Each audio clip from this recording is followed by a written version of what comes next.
இன்றைக்கி குட்டீஸ்க்கெலாம் ரொம்ப பிடிச்ச ரவா தோசை எப்படி செய்கிறதுன்னு பார்க்கலாம் வாங்க.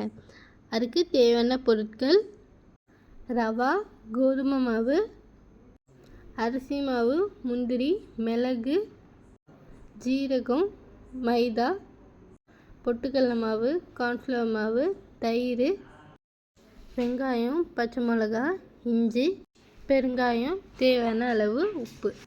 இப்போது நம்ம எடுத்து வச்ச கோதுமை மாவு 1 கப் எடுத்து ஒரு பெரிய பவுலில் ஆட் பண்ணிக்கோங்க.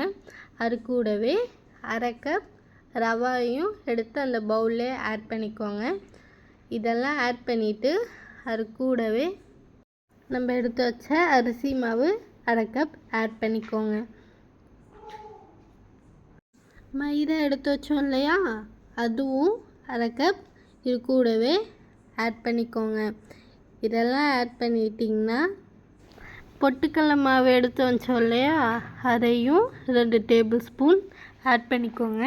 கார்ன்ஃப்ளவர் இருக்கு இல்லையா, அதையும் 2 டேபிள் ஸ்பூன் ஆட் பண்ணிக்கோங்க. இதை ஆட் பண்ணுறதுனால உங்களுக்கு நல்லா தோசை கிறிஸ்பியாக வரும். அதுக்காக தான் இதை ஆட் பண்ணுறோம். ஸோ இப்போது இது கூடவே முந்திரியும் ஆட் பண்ணிக்கோங்க. அப்புறம் மிளகு, ஜீரகம் எடுத்து வச்சோம் இல்லையா, அதையும் சேர்த்துக்கோங்க. இப்போது தயிர் ஒரு 2 டேபிள் ஸ்பூன் ஆட் பண்ணிக்கோங்க. இதெல்லாம் ஆட் பண்ணிவிட்டு நறுக்கி வச்ச வெங்காயமும் இஞ்சும் கட் பண்ணி போட்ட கருவேப்பிலையும் மிளகாவையும் ஆட் பண்ணிக்கோங்க. இப்போது தேவையான அளவு உப்பு ஆட் பண்ணிக்கோங்க. கடைசியாக பெருங்காயம் கொஞ்சமாக ஆட் பண்ணிக்கோங்க. ஸோ எல்லாத்தையும் ஆட் பண்ணிட்டீங்களா, ஒரு தடவை செக் பண்ணிக்கோங்க. இதெல்லாம் ஆட் பண்ணிவிட்டு தண்ணி ஊற்றி நல்லா மிக்ஸ் பண்ண ஸ்டார்ட் பண்ணிக்கோங்க. தண்ணி ஊற்றுறப்பே நல்லா கலக்கிட்டு ஊற்றுங்க. கொஞ்சம் கொஞ்சமாக ஊற்றுங்க. நல்லா கலக்கணும், இல்லாட்டி கெட்டி கெட்டியாகிடும். இந்த வீடியோவில் பார்த்தாலே உங்களுக்கு தெரியும், அங்கங்கே வெள்ளை வெள்ளைன்ட்டு இருக்கும். ஸோ அதெல்லாம் பார்த்து நல்லா கலக்கிக்கோங்க. ஓகே, 5 மினிட்ஸ் கண்டினியூஸாக கலக்கின பிறகு எந்த ஒரு திட்டுன்ட்டு இல்லாமல் வெள்ளை வெள்ளைன்றது இல்லாமல் பர்ஃபெக்டாக இருக்கும்.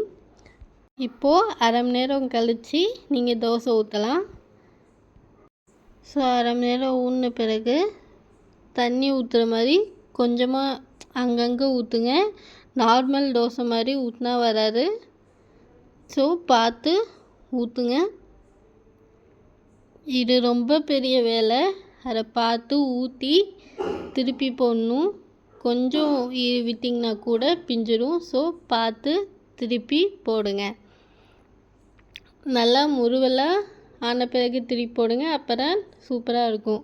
ஓகே, ஃபைனலாக நம்ம ரவா தோசை ரெடி ஆயிடுச்சு. தேங்க்யூ.